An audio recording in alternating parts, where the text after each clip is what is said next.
running this at all. I don't want to eliminate any possibility. I don't know any of that for sure. Like I said, this is still active. We're still investigating this as I'm speaking to you. So there's a lot of things that I just simply don't know right now. And you shared that the shots started in the courtyard. Do you know anything? I don't have that information. All right. I will try to get you an update as soon as we can once we know more. But I think that I've given you almost everything that we know at this point. So I appreciate it. Yeah, when we know, I don't want to give you a time because I may not have a lot for you. So when we can identify a time that's appropriate to come back and update you again, we'll do that immediately.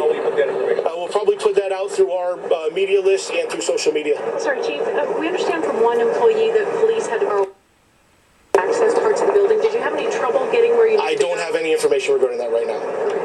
Any other problem with security at YouTube? We've heard there's not even metal detectors on the We're not even at that point yet. We're still trying to address the situation in front of us. Okay, I will get you some more information in a few minutes. Okay, so there's the San Bruno police chief outlining exactly what they are able to confirm at this time, and that is that there are 3 shooting victims. All 3 of those victims that we know of are being treated at San Francisco General. This according to our Paul Chambers, who spoke with officials at San Francisco General a short time ago. 2 of them are women, a 37-year-old and a 32-year-old. Those 2 are in fair and serious condition. The most serious, though, is a 36-year-old man who right now is in critical condition. A 4th person who was found there on the YouTube headquarters campus is a woman who police believe is the suspected shooter, and they say that she died of a self-inflicted gunshot wound. We've been talking to our various reporters who are fanned out all across this area. KTV's Jesse Gary has been talking to witnesses, and a few of them are telling him that the suspected shooter first targeted her boyfriend before continuing to fire and then ultimately shooting and killing herself. But again, no official confirmation from authorities on a motive or relationship between the suspected shooter and any of today's victims. Yeah, and you heard the chief of police from San Bruno talk about what happens now. The building has been cleared. There are no more employees inside the YouTube headquarters Avenue, and right now police are going through that building in what he called a methodical search to make sure no one else is in there that could be a threat.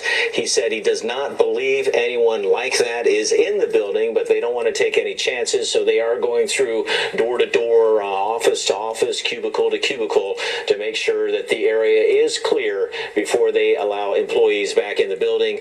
Presumably it's going to be shut down for some hours through the night while they do that search, and then we'll see what happens tomorrow on when YouTube will get back to its normal operations in San Bruno. The other active scene right now is, if you're looking at these live pictures from Skyfox, just to the left side of your screen, you can see those pinkish red colored umbrellas.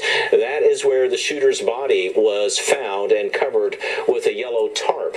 The San Mateo County Coroner's Office has responded to the scene, and they will take custody of that body at some point and then confirm what the sheriff said he believes happened, that the shooter, died of a self-inflicted gunshot wound. That will take place during an autopsy in the days ahead. But in the meantime, that is a crime scene that is being gone over now by evidence technicians and other investigators to try to find out everything they can about exactly what happened. They'll be looking for casings from the gunshots. They'll be looking at the weapon. They'll be looking at everything that has anything to do with this shooting to try to piece together forensically the timeline, the sequence of events, where the shooter was, when shots were fired, where the victims were hit, what directions they were running, what directions the bullets were flying, all of that to try to pinpoint, detail, second by second, what transpired. And that's going to take quite a bit of time to do that. It certainly will. And as we have been reporting, the ATF also on scene.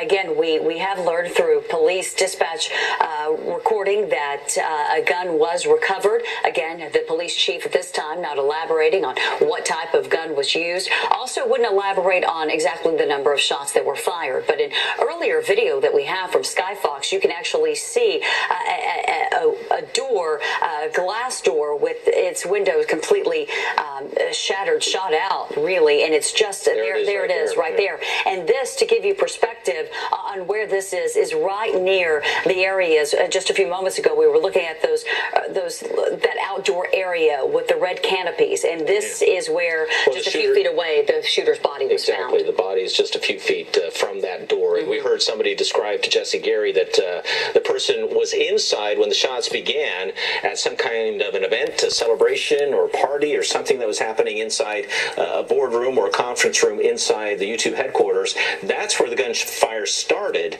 and then it progressed to the outside. And this one person told KTV's Jesse Gary that the shooter actually shot through that door to escape. So that may not be a normal access to get in and out of the building. It could be some kind of an emergency door, or perhaps it was locked or whatever. But or maybe she just wanted to shoot through the window. Who knows?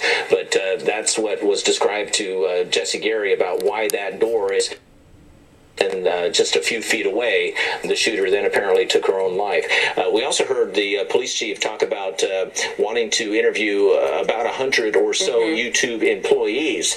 So we don't know if those were all people that happened to be inside that event or party or whatever it was that was taking place inside the building when the shooting started, to get their versions, their eyewitness accounts of what they saw transpire and how all of this broke down. But what we have been told, Jesse Gary has been told, was that this suspect, this shooter, this woman appeared on the scene apparently targeting her boyfriend, who we understand may work at YouTube. That's how all of this started. And then after the boyfriend was targeted, other people were shot as the woman made her way outside the building. And now we stand with 3 people wounded by gunfire, all of them at San Francisco General Hospital. And by the way, in about 9 minutes, we're expecting to hear from a surgeon at SF General who will give us more details on the injuries that those 3 people have. The most serious is a 36-year-old man who is in critical condition from his gunshot wounds. And as we take a live look now at the large campus, this is not the only building that YouTube owns in this area. The headquarters involves a couple of buildings, actually. It's a fairly large, open environment, a campus of about 1,700 employees. So to think that right now, in this stage of the investigation, authorities are looking to talk to 100 says to me that perhaps where this happened was being attended by a small group of people in that area. And again, you're looking live now, pictures from Sky Fox of the area that police are focusing on most right now, because just beyond those red umbrellas is where the body of the suspected shooter is lying right now under a yellow tarp as we wait for the San Mateo County coroner to arrive and for officials to take a look at the gun. A lot of questions about the type of gun that was used, if it belonged to the shooter, if it was legally purchased.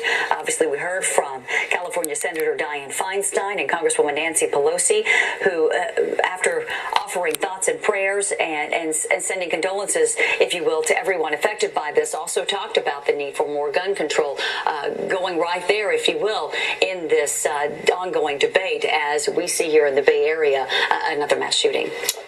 We saw from Sky Fox, you could see the freeway right nearby the YouTube headquarters. We understand that Interstate 280 was briefly shut down during this incident to make sure that there's no danger that passed beyond. If a bullet can travel quite a distance, usually at least a mile or so, and that building is less than a mile from the freeway. Right. So there's some concern that perhaps some gunfire could get well beyond the campus of YouTube and cause some problems. But the freeway is now back open. But also the fact that they weren't sure who the shooter was, the location of the shooter. So not only did you have the concern about potential gunfire, but also the fact that they didn't know where the shooter was located at that time, and that they needed to make sure that no drivers were at jeopardy.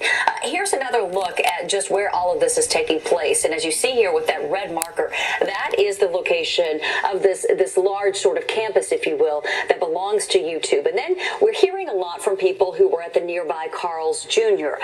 Some of them actually treated at least one of the gunshot victims. We heard that she suffered perhaps a wound to her leg or a foot.